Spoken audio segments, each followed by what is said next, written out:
Welcome to South Beach, Florida, about an hour away from Miami Beach that is full of vibrant colors, surrounded by a warm, beaming atmosphere. Under the bright Florida sun sits one of NASCAR's most popular tracks amongst fans and drivers. Today, the heat is on for 7 playoff drivers that are going to get as close to the wall as possible without going overboard into the Atlantic Ocean in order to keep their playoff hopes alive. Welcome to the second race in the round of 8 of the 2024 NASCAR Playoffs. It's the Straight Talk Wireless 400 from the Homestead-Miami Speedway here in Homestead, Florida. So far this weekend, it has been absolutely gorgeous. The weather here in South Florida, temperature once again in the low 80s, no chance of rain, but the wind is going to keep picking up here today. Northeast through the racetrack at 14 miles an hour, but the gusts of wind can get up to as high as 30 throughout the race. And welcome, ladies and gentlemen, back to an episode of MDK RaceDay. My name is Jed. Hope you're having a wonderful Sunday. And the triple header to our race day and post-race coverage is coming to an end this weekend. Don't worry, we'll pick it right back up for Martinsville and Phoenix. But yeah, so far we had a lot of action, a lot of things to talk about throughout the weekend, and we're getting ready for the second race in the round of 8 of the NASCAR Playoffs. So let's start off with our news and notes. The thing that we're going to be talking about revolves on what happened yesterday in NASCAR Craftsman Truck Series racing from Homestead-Miami Speedway, involving the number 66 truck of Connor Jones and the 42 truck of Matt Mills. Connor Jones, frustrated from being blocked, goes into turns 3 and 4 and straight up dumps Matt Mills and the 42 truck. Mills gets hit in the back end and sent into the outside wall hard. The truck proceeds to catch on fire. Now, Matt Mills was able to get out of the car under his own power, but you could tell he needed some medical assistance, and NASCAR Motorsports provided an update following that crash that said, quote, Matt Mills will remain at a local hospital for continued observation overnight. Mills, driver of the number 42 for NASCAR Motorsports, was transported for observation after an incident in Saturday afternoon's NASCAR Craftsman Truck Series race at Homestead-Miami Speedway. Matt and the team are grateful for the outpouring of support. Further updates will be provided as they come available. And at the moment, currently at 8 a.m. Eastern time on Sunday, there has been no update regarding Matt Mills' condition, but hopefully he is okay. As for the driver, Connor Jones, I already gave my full opinion on him yesterday. Now, I will give another update regarding the truck series as a whole on Monday, so make sure you're on the lookout for that. But Connor Jones was asked after the race about the incident, and he asked one of his crew members, should I talk to them or not, because I will say something stupid, which yeah, that's not something that I don't think you should be saying, including when you take into consideration his meltdown on the radio right after that incident with Matt Mills. So yeah, probably it was best for him not to talk to the media, or else he would probably say some more stupid stuff. But he did give a statement. More than likely it wasn't done by him, but a PR statement following that incident that reads in part, quote, I have not yet had the chance to personally apologize to Matt for the incident that took place during today's race at Homestead-Miami Speedway, but I intend to do so. Matt and I have encountered several on-track incidents this season, and I let my frustration get the best of me. I underestimated the impact of my actions that would have on Matt, and I deeply regret the consequences that followed. I would like to extend my sincerest apologies to Matt, NASCAR Motorsports, NASCAR, and my entire ThorSport racing team for my unsportsmanlike behavior. My thoughts are with Matt during this time after hearing that he has been taken to the hospital for further evaluation following the contact on the racetrack. And again, I will leave my thoughts that I posted on yesterday's video, and I will give a further detailed response in tomorrow's video. So for now, we're just going to move on and talk about the race today for the Cup Series following Las Vegas. A wild, unpredictable race at Vegas that saw Joey Logano go to victory lane. He was 8th. In fact, Sunday, right after the Charlotte Roval, he was out, then got back in, and he went from 8th to now locked into the championship, for which has flipped the playoff grid completely. With Logano locked in, Christopher Bell now with his second place finish, 42 points above the cut line, pretty safe. Larson at plus 35, and Byron holds the final spot at plus 27, ahead of Denny Hamlin. Tyler Reddick at minus 30, Ryan Blaney at minus 47, and Chase Elliott in basically a race win scenario almost at minus 53. Busch, the official beer of NASCAR and proud sponsor of the Busch Light Polo Award, given to the fastest driver at each NASCAR Cup Series event. Busch Light congratulates Tyler Reddick for his 9th career Cup Series pole, his 3rd pole of 2024,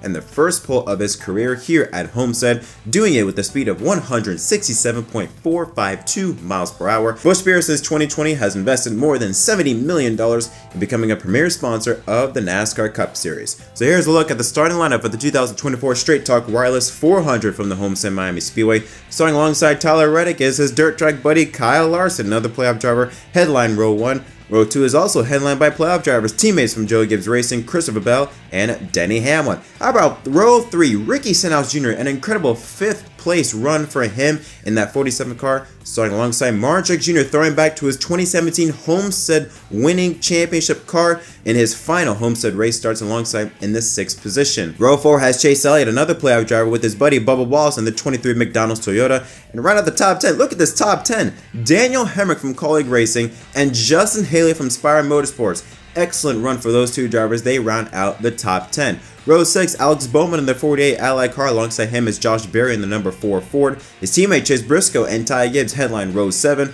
Row 8 headlined by Carson Hocevar and Noah Gregson, extremely fast here in practice this weekend. And Row 9 has former winner Kyle Busch in the 8 car. Alongside him is Brad Keselowski in the 6 car. And to run out the top 20 is Zane Smith, the rookie. Alongside him is Ryan Blaney in the 12 car. Row 11 has Chris Buescher and Ross Chastain in the 1 ride. Row 12 is Chastain's teammate Daniel Suarez and Michael McDowell. And Row 13 headlined by playoff drivers, the 2 lowest among the playoff field, William Byron and Joe Logano, starting 25th and 26th. How about 27th, Kaz Grala, nice run for him in that 15 ride. Alongside him is Eric Jones.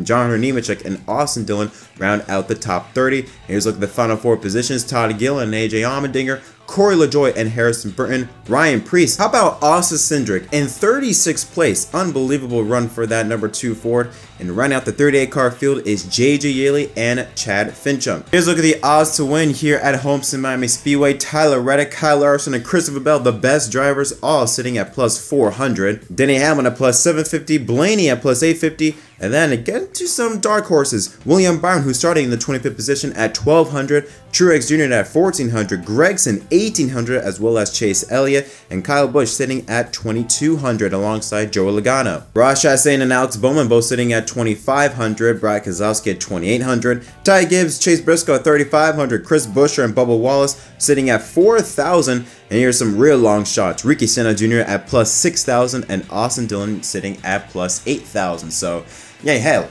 with how Stenhouse qualified in 5th place, who knows, maybe 6,000, you could make some serious money with that. But what are my thoughts here today at Homestead? Well, I feel like it's going to be very similar to last year's race. Larson, Bell, Blaney, Byron. Those 4 drivers, I feel like they're going to be very strong. Even Blaney, who is starting, I think, back in the 20th position, he is going to be fast. I just don't see Blaney in that 12 car staying in 20th place for the entire race. I feel like it's going to be a lot similar to last year's race. Definitely when you look at Tyler Reddick. I mean, Reddick, he's not in a must-win situation, but he needs to score some points. I mean, minus 27 or minus 30, I should say, below the cut line. Denny Hamlin's minus 27, but he's going to need to be up front, winning stage. He has to win both stages, in my opinion, but he has to, I think, have a shot at winning. I don't see him going into Martinsville being the best car. That's more of a Hendrick track. I feel like if Reddick wants to make the championship 4, he has to do it here in Miami. Now, he was fastest in practice, so that's a good sign. Also starting on pole, second fastest was Chastain, third was Wallace, McDowell 4th, and Keselowski the top 5. Reddick was also fastest among playoff drivers in the 10 lap averages, so that's something. I mean, when you look at last year's race, Bell won, Blaney 2nd, 3rd was Reddick, and 4th was Byron.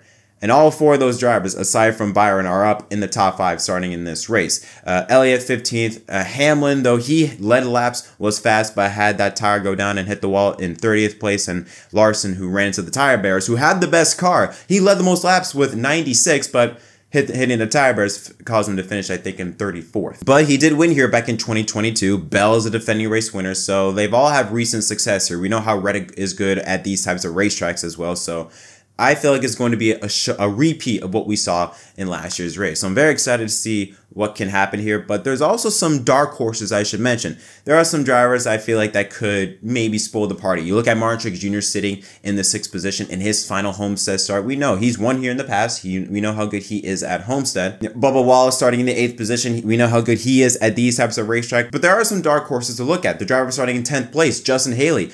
Him and that 7 team. The results may not show up, but that 7 team has been a lot faster than what the results say. Another driver I would look out for is Noah Gregson. You notice how in the Austin when he was a lot higher than normal. Well, that's because when you look at his practice speeds, he has been surprisingly very strong, especially on the long run. Gregson was fastest in the 10, 15, 20, 25, and 30 lap averages. And by the way, with the 30 lap averages, a great chunk of drivers, including playoff drivers, had a 30 lap run. and Gragson was the fastest from 10 lap averages to 30 lap averages. That is incredibly shocking. And he was 5th fastest in the 5 lap average. I would watch out for that 10 car. That 10 car, I don't know if he's going to win, but he, I think, can, as long as everything goes well, like pit stops, everything like that, he can have an incredible opportunity to have a very good run for that 10 team as Stewart-Haas Racing in their final 3 races as a business. So there are some drivers that, a sporadic amount of drivers, you know, that I think, okay, you could look at him, you could look at them,